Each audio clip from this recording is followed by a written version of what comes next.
Bien, ahora vamos a calcular la matriz inversa, pero utilizando determinantes. Recordemos que anteriormente habíamos calculado la matriz inversa pues usando Gauss-Jordan, ¿no? Pero ahora lo vamos a hacer usando, como les mencionaba, determinantes. Ok, pero es importante conocer lo siguiente, que una matriz A de orden n tiene inversa sí o sí y solo si el determinante de esa matriz es diferente de 0. En resumen, ¿qué quiere decir eso?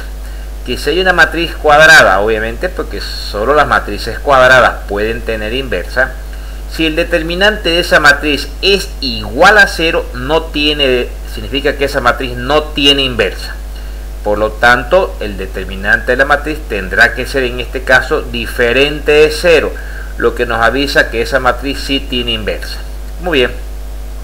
Para poder calcular la matriz inversa usando determinantes, usamos la siguiente relación. 1 sobre el determinante de esa matriz, como le mencionábamos arriba, tiene que ser diferente de 0, porque de lo contrario no hay inversa y por ende no habría necesidad de calcular la matriz inversa, porque no existe. Bueno, y eso multiplicado por la matriz adjunta de A, pero por la transpuesta de esa matriz adjunta de A. Bueno, enseguida veremos cómo calculamos una matriz adjunta. Muy bien, entonces en realidad esto se resume de la siguiente manera. Nosotros partimos de una matriz A, donde vamos a calcular esa matriz adjunta, luego le vamos a calcular la transpuesta a esa matriz adjunta y lo vamos a dividir entre el determinante de la matriz. Y eso será automáticamente la inversa de esa matriz A. Bueno, de aquí para adelante vamos a mencionar lo siguiente, que una matriz regular, y ya lo hemos visto antes, es toda matriz que tiene inversa. Ahora, una matriz será regular, invertible, si y solo si su determinante es no nulo. Una manera de saber que una matriz sí tiene inversa es que el determinante de esa matriz sea diferente de 0. Entonces, y vamos a llamar matriz singular, matriz no invertible, o en otras palabras, una matriz que no tiene inversa, a toda aquella matriz que su determinante sea nulo, es decir, igual a 0. Bien, vamos a empezar con un ejercicio. Acá tenemos una matriz de tamaño 3×3 que nos interesa calcular su inversa, pero usando determinantes. Aquí la relación que habíamos mencionado anteriormente. Bien, y vamos a calcular inicialmente el determinante de la matriz. Usaremos el método cofactores. Hemos visto varios métodos, pero bueno, en este caso trabajaremos cofactores y usaremos la primer fila como la fila guía. Recordemos que el método cofactores nos dice que los elementos de la primera fila, que será 1, 0, menos 3, que lo estamos colocando aquí, 1, 0, menos 3. Además sabíamos que cuando empezamos en la primera fila los signos empiezan en positivo, negativo, positivo. Muy bien. Este 1 corresponde a la primer fila, primer columna, ¿cierto? Y los elementos que no forman parte ni de esa fila ni de esa columna, el 6, 9, 4, 0, acá exactamente. Ahora, este otro elemento 0, que será este elemento de acá, pertenece primer fila, segunda columna. ¿Qué elementos no forman parte? El 5, el 9, el menos 8 y el 0, ¿cierto? Que son estos elementos de acá. Y este menos 3, que será este elemento, está en la primer fila y tercer columna. Los elementos que no forman parte ni de esa fila ni de esa columna será el 5, el 6, el menos 8 y el 4, que son estos elementos.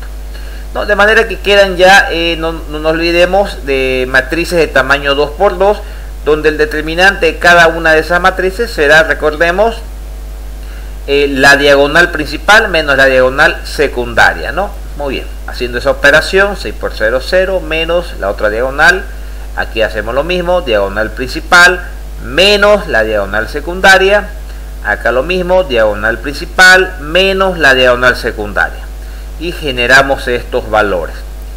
Muy bien, resolviendo estos valores, obtenemos que el determinante de esta matriz A, su determinante es menos 40.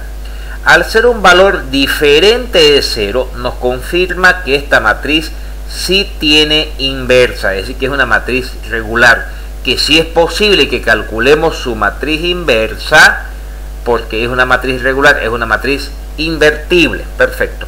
Vuelvo a repetir, ¿por qué? Porque obtenemos un determinante no nulo, en otras palabras, un determinante diferente de 0. Bien, con eso hemos calculado, recordemos aquí el determinante. ¿Qué nos está faltando calcular? La matriz adjunta de A, para que luego le calculemos la transpuesta. Bien, ¿cómo calculamos la matriz transpuesta? Lo hacemos en realidad en función a lo que llamamos los menores, y vamos a utilizar este factor delante de cada menor. Enseguida vamos a hacer referencia a qué nos referimos. Este valor de menos 1 elevado a I más J, que representa la fila y la columna a la cual pertenece el elemento que vamos a trabajar. Entonces, la matriz adjunta de A está conformado por todos los elementos adjuntos. Será una matriz del mismo tamaño. Entonces, vamos a encontrar primero el elemento adjunto que va a estar en la posición 11. ¿Cuál es la posición 11? Fila 1, columna 1, ¿cierto?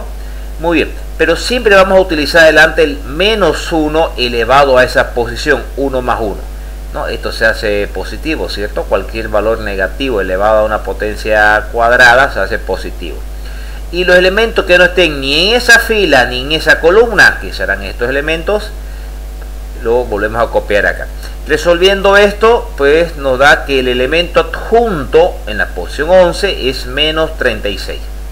Vamos con el siguiente elemento adjunto, el elemento adjunto 12, que será fila 1, columna 2. Adelante debemos colocar nuevamente el menos 1 elevado a su posición, a 1 más 2. Esto nos va a dar, si resolvemos esto, nos da menos 1 adelante.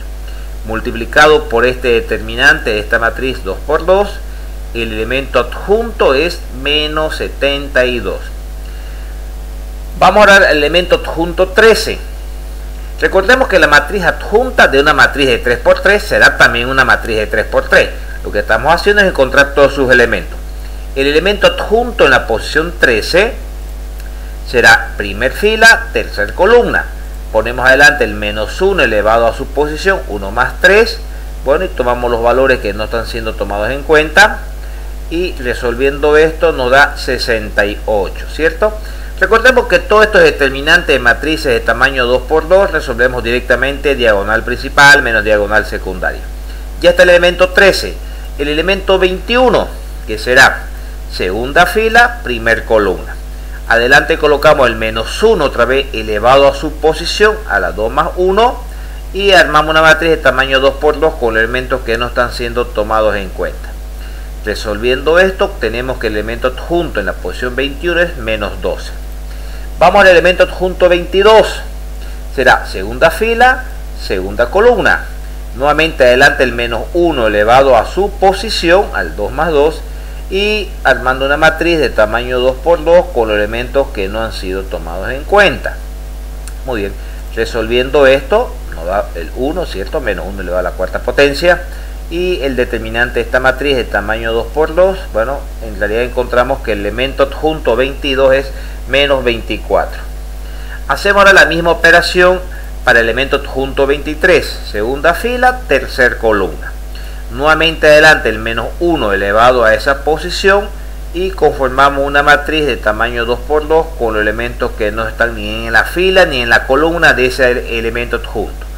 Resolviendo esto obtenemos que es menos 4 el elemento adjunto 23. Ahora vamos al elemento adjunto 31, será tercer fila, primer columna. Nuevamente el menos 1 adelante elevado a la sumatoria de la posición de ese elemento, que es el 3 y el 1, y armamos una matriz con elementos que no están ni en esa fila ni en esa columna. Resolviendo esto un poquito, obtenemos que es 18 el elemento adjunto en la posición 31. Vamos al elemento adjunto en la posición 32, que será tercer fila, segunda columna. Nuevamente aquí adelante el menos 1 elevado a la posición 3 y 2 ahora, y una matriz con los elementos que no están ni en la fila ni en la columna de ese elemento adjunto, ¿cierto? Bueno, resolviendo esto obtenemos que es menos 24. Y por último, el adjunto 33, que será la fila 3, columna 3, ¿cierto? Nuevamente adelante el menos 1 elevado a su posición y obtenemos acá una matriz de tamaño 2×2 con los elementos que no están ni en la fila ni en esa columna. Resolviendo esto, obtenemos que el adjunto 33 es 6. Fíjense que ya hemos obtenido todos los elementos adjuntos. Por lo tanto, la matriz adjunta de A será esa matriz de tamaño 3×3 conformado por todos sus elementos adjuntos. Recordemos que todo esto adjunto ya lo hemos calculado en la anterior diapositiva. Reemplazando, esta será la matriz adjunta de A. Recordemos que en la fórmula se nos pedía la transpuesta de esta matriz. Calculamos su transpuesta. Recordemos que una matriz transpuesta es aquella en que los elementos de cada fila se vuelven elementos de cada columna, es decir, la invertimos en realidad, ¿cierto? Esta primer fila, menos 36, menos 72, menos 68, se vuelven elementos de la primera columna. Bueno, y así con la segunda y con la tercera fila. Bien, ya tenemos la matriz adjunta de A. Recordemos que esta era la fórmula, que para poder calcular la matriz inversa, debíamos decir 1 sobre el determinante de A, que ya calculamos también en una anterior diapositiva el determinante de A. Requerimos acá la transpuesta de la matriz adjunta de A, que la tenemos aquí, ¿cierto? Es simplemente reemplazar. Este menos 240 está entrando dentro de una matriz, por lo tanto ingresa y multiplica a todos los elementos de la matriz. Recordemos que este no es un determinante, es una matriz, y cuando tenemos un escalar, este escalar que es el valor de este determinante, cuando un escalar multiplica a una matriz, multiplica a todos los elementos de la matriz, quedándonos de esta manera. Bueno, aquí podemos simplificar un poquito cada uno de los elementos y determinamos que la matriz inversa de A es esta matriz. De esa manera hemos llegado a obtener la matriz inversa de A por el método de la matriz adjunta, o si quieren ustedes por el método usando determinantes. Muchas gracias.